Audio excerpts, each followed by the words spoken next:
नहीं है। हाँ, गजब बात बोले। 400 पार बोल रहा है, आज छोटे से मेयर के चुनाव में 8 वोट की चोरी कर रहा है। कौन?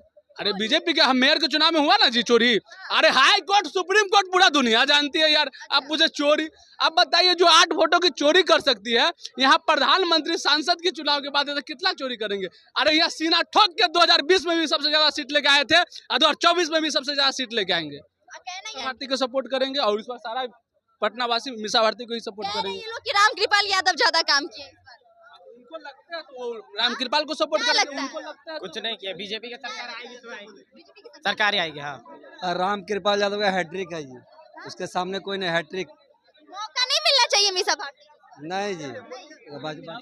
मेरा मानना है कि राहुल गांधी जी को प्रधानमंत्री बनना चाहिए। देखिए आज देश में ऐसा 140 करोड़ मोदी जी के साथ है, ये अकेले युवक राहुल गांधी जी के साथ है। बताइए कारण बताइए। आज भारत देश में बेरोजगारी का ये आलम हो गया है कि आईआईटी जैसे संस्थान में, आईआईटी मुंबई में 32% युवाओं को रोजगार नहीं मिल रहा है। कैंपस सिलेक्शन एक नया डाटा।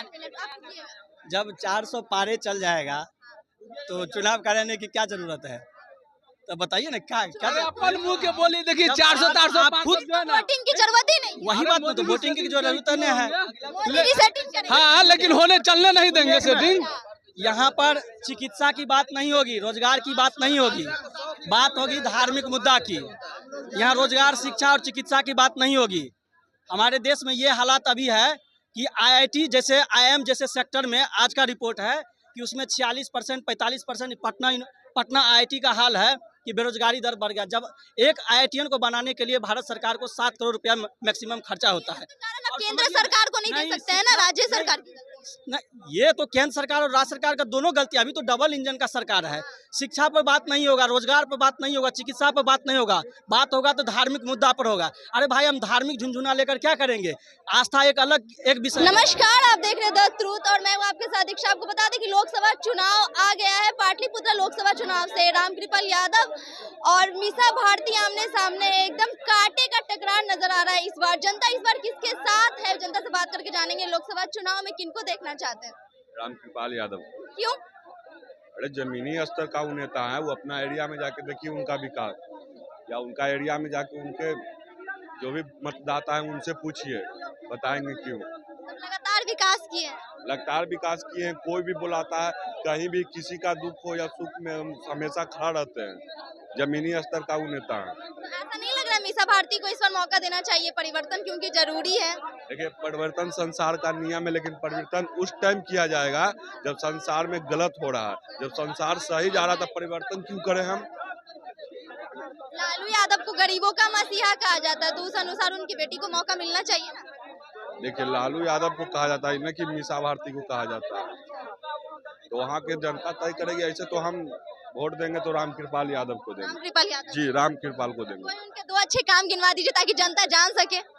मैडम वहाँ के जनता से पूछिए, जमीनी स्तर का नेता है, कहीं भी जाते हैं, कहीं भी रहते हैं, सबके साथ। उन्हीं को वोट दीजिएगा। बीजेपी की सरकार आएगी। बीजेपी की 400 पार आएगी।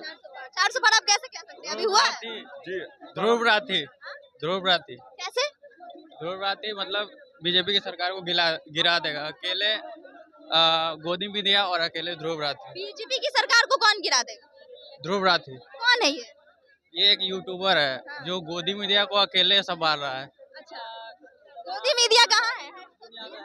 कहाँ देख लेंगे? अरे भाई सही बोल रहे हैं। मोदी मीडिया जो बोल रहे उसको एक बार एक्सप्लेन करिए, तो आप क्या बोलना चाहते हैं? ये जो मीडिया बीजेपी के खिलाफ है या फिर मीडिया के खिलाफ है आप? हम तो मीडिया के खिलाफ है। मीडिया के खिलाफ है। हाँ। सरकार के खिलाफ नहीं है? नहीं, सरकार के खिलाफ नहीं है। सरकार के काम से खुश है? सरकार के काम से मतलब मीडिया के खिलाफ है। सरकार के काम से पहले खुश थे लेकिन अब खुश नहीं। विकास कौन रोका है, मीडिया या सरकार? विकास तो सरकार ही रोकी है। रामकृपाल यादव मीसा भारती सामने सामने है, तो किनको वोट दीजिए? रामकृपाल यादव। देखिए हमको किन्हीं की बेटी हो या कोई नेता हो, जो क्षेत्र में रह के जनता के समक्ष, जनता के सुख दुख में साथ रहेगा, वही चुनाव जीतेगा। आप 5 साल सिंगापुर रह के आइएगा, एक बार आइएगा चुनाव के टाइम में, क्योंकि आप लालू जी की सुपुत्री हैं तो आपको टिकट मिलेगा। ये तो आइडेंटिफिकेशन नहीं ना है कहीं से। ये परिवारवाद का आरोप लगा रही है उनपे कि परिवारवाद करते हैं, अपने बेटे और बेटियों को टिकट देते हैं। अब परिवारवाद पे मेनली आ जाइए। परिवारवाद में परिवारवाद भी परिवारेवाद है। हम तो कहते हैं लालू जी जातियोवाद नहीं कर रहे, कर रहे हैं परिवारवाद। अगर वो जातिवाद भी करते तो सीधा बोलते यादव समाज में जो सबसे काबिल लड़का उसको बुला के लाओ, अगर वो एलिजिबल होगा तेजस्वी बैठेगा, वो मुख्यमंत्री बनेगा। लेकिन वो नहीं बोल रहा है। वो कह रहे हैं कि कतनो मार कर लो, बिहार की जनता वोट दो हमरे बेटा को। वो जीवन भर प्रमोट अपने बेटा कर रहे हैं। काहे आपके 80 गो विधायक में कोई ऐसा विधायक नहीं है जो तेजस्वी से ज्यादा एलिजिबल हैं। क्या वो नहीं बन सकते हैं मुख्यमंत्री? लेकिन आप ऐसा होने नहीं दीजिएगा। रीतलाल यादव जी है पाटलिपुत्र से, वो जीवन भर क्षेत्र में रहते हैं, लेकिन जब टिकट देने की बारी आई मिली किसको, जो 5 साल सिंगापुर में रहे। तो ये तो आप क्लीन चिट दे रहे बीजेपी को। आप कहते हैं कि हम बीजेपी लूट रही है। आप कैंडिडेटवा वैसा उतारिएगा टक्कर में, तब ना पता चलेगा जनता को कि हमारे पास अलग ऑप्शन है।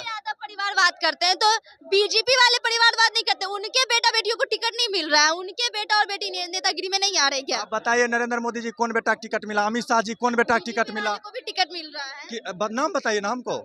बीजेपी वाले कौन है? अरे बीसीसीआई राजनीति से जुड़ा है। BCCI अमित शाह के जो बेटा ये लोग कह रहे बीसीसीआई के सेक्रेटरी हैं, तो बीसीसीआई के सेक्रेटरी से प्रधानमंत्री बन सकते हैं।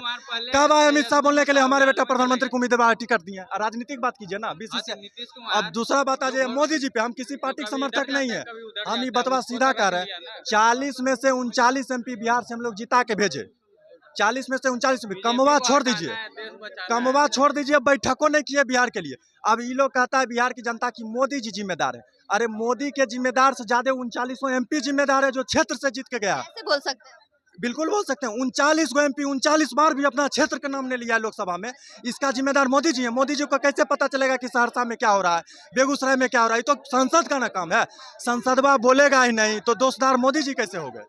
अब आ जाइए संसद पे। ये लोग कह रहे हैं कि जो है सो संसद कोई कमवे नहीं करता है। बिना काम कहने आज से 5 साल पहले स्कूटी 45,000 में था, आज 1 लाख में है। सिलेंडर 500 में था, आज 1500 में।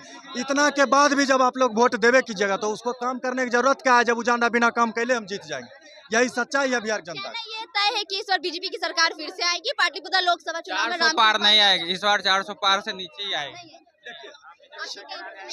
आप कैसे बोल सकते हैं कि नहीं आएगी? एक बार बताइए। हटेगा, बीजेपी को हटाना जरूरी है। आप हटाइएगा? हम लोग हटाएंगे ना। 40 करोड़ उनके साथ है, 400 मोदी जी के साथ। झूठों के 400 पार कर रहे हैं। यहाँ 300 पार जाएगा ही नहीं जाएगा? नहीं जाएगा, कैसे नहीं जाएगा? जाएगा ही नहीं। अभी इनसे पूछिए, अभी लोकसभा में भैया लोग है ना 30% लोग जो बीजेपी को वोट दिया है, अब बाकी है ना 70% लोग जो बीजेपी को वोट नहीं दिया है। अभी लोकसभा में कितना MP है बीजेपी का? भैया लोकसभा में कितना MP है बीजेपी का? कितना है नहीं जानते हैं? कितना में तय हो? सब मिला के सीट कितना है लोकसभा का? सब मिला के कितना सीट होता है लोकसभा में? नहीं 543। सुनिए ना 543 भी आपको नहीं पता है। 543 में बहुमत बताइए। 275 पे साबित हो जाएगा। अरे 400 पार आए ना 300 आएगा तो प्रधानमंत्री मोदी जी हैं। हिपोक्रेसी तो घुमा रहे हम लोग। कहना ये है कि जनता एकदम तय कर चुकी है कि बीजेपी की सरकार आएगी। आएगी, बीजेपी की सरकार आएगी। जनता एकदम तय कर चुकी है बीजेपी की सरकार आएगी। तो मतलब आरजेडी की सरकार, तो आरजेडी की नैया तो पार लग गई इस बार, है ना? आरजेडी का कहानी किस्सा खत्म हो गया। कहे थे बीजेपी वाले ना कि इस बार आरजेडी का तो एकदम कहानी खत्म है, एकदम उसको विलय कर देंगे। हो गया ना पतन? कैसे हो गया पतन? कैसे हो गया पतन? 400 पार कह रहे हैं लोग अभी से, हुआ भी नहीं है। हाँ, गजब बात बोले। 400 पार बोल रहा है, आज छोटे से मेयर के चुनाव में 8 वोट की चोरी कर रहा है। कौन? अरे बीजेपी के मेयर के चुनाव में हुआ ना जी चोरी। अरे हाई कोर्ट सुप्रीम कोर्ट पूरा दुनिया जानती है यार। अब मुझे चोरी, अब बताइए जो 8 वोटों की चोरी कर सकती है, यहाँ प्रधानमंत्री सांसद के चुनाव के बाद तो कितना चोरी करेंगे? अरे यहाँ सीना ठोक के 2020 में भी सबसे ज्यादा सीट लेके आए थे और 2024 में भी सबसे ज्यादा सीट लेके आएंगे। कहना ये कि रामकृपाल यादव मीसा भारती पाटलिपुत्र लोकसभा चुनाव से आमने सामने है, तो कौन जीतेगा इस बार? किसकी सरकार बनेगी? बीजेपी मीसा भारती को सपोर्ट करेंगे और इस बार सारा पटना वासी मीसा भारती को ही सपोर्ट करेंगे। ये लोग कि रामकृपाल यादव ज्यादा काम किए, उनको लगता है तो रामकृपाल को सपोर्ट करेंगे। उनको लगता है कुछ नहीं किया, बीजेपी की सरकार आएगी तो आएगी, सरकार ही आएगी। हाँ, रामकृपाल यादव का हैट्रिक है जी, उसके सामने कोई नहीं। हैट्रिक मौका नहीं मिलना चाहिए मीसा भारती? नहीं जी। मेरा मानना है कि राहुल गांधी जी को प्रधानमंत्री बनना चाहिए। देखिए आज देश में ऐसा 140 करोड़ मोदी जी के साथ है, ये अकेले युवक राहुल गांधी जी के साथ है। बताइए कारण बताइए। आज भारत देश में बेरोजगारी का ये आलम हो गया है कि IIT जैसे संस्थान में, IIT मुंबई में 32% युवाओं को रोजगार नहीं मिल रहा है। कैंपस सिलेक्शन एक नया डाटा। जब 400 पारे चल जाएगा तो चुनाव कराने की क्या जरूरत है? तो बताइए ना क्या क्या अरे अपन मुंह के बोली देखिए जब 400 आप 400 खुद 500 जो है ना वोटिंग की जरूरत ही नहीं वही बात ना, तो वोटिंग की जरूरत नहीं है। मोदी जी सेटिंग करेंगे हाँ लेकिन होने चलने नहीं देंगे सेटिंग। यहाँ पर चिकित्सा की बात नहीं होगी, रोजगार की बात नहीं होगी, बात होगी धार्मिक मुद्दा की। यहाँ रोजगार, शिक्षा और चिकित्सा की बात नहीं होगी। हमारे देश में ये हालात अभी है कि आईआईटी जैसे आईएम जैसे सेक्टर में आज का रिपोर्ट है कि उसमें 46% 45% पटना आईआईटी का हाल है कि बेरोजगारी दर बढ़ गया। जब एक आईआईटीएन को बनाने के लिए भारत सरकार को 7 करोड़ रुपया मैक्सिमम खर्चा होता है। कारण केंद्र सरकार को नहीं दे सकते हैं ना, राज्य सरकार की। नहीं, ये तो केंद्र सरकार और राज्य सरकार का दोनों गलती। अभी तो डबल इंजन का सरकार है। शिक्षा पर बात नहीं होगा, रोजगार पर बात नहीं होगा, चिकित्सा पर बात नहीं होगा, बात होगा तो धार्मिक मुद्दा पर होगा। अरे भाई, हम धार्मिक झुंझुना लेकर क्या करेंगे? आस्था एक अलग एक विषय है और शिक्षा, स्वास्थ्य, रोजगार एक अलग विषय है। जब तक रोजगार नहीं मिलेगा तो हम लोग क्या करेंगे? ऐसा ही ढन मनाते रहेंगे। कैसे विकास होगा? विकास कैसे हो सकता? विकास नहीं हुआ है। नहीं, विकास नहीं, होगा। बिहार को विकास करना है। किनको चुनिएगा? आप किनको चुनिएगा जो विकास होगा? क्या आप किनको चुनिएगा आप जो विकास होगा? बीजेपी या एनडीए की सरकार आएगी, रामकृपाल यादव या मीसा भारती? आरजेडी है। आरजेडी 17 साल में इंडिया में नामो निशान नजर आ रहा है इस बार 400 पार के आगे। अरे एकदम निशान आएगा, आप चिंता मत कीजिए। देखिएगा अभी उसी का पारी है।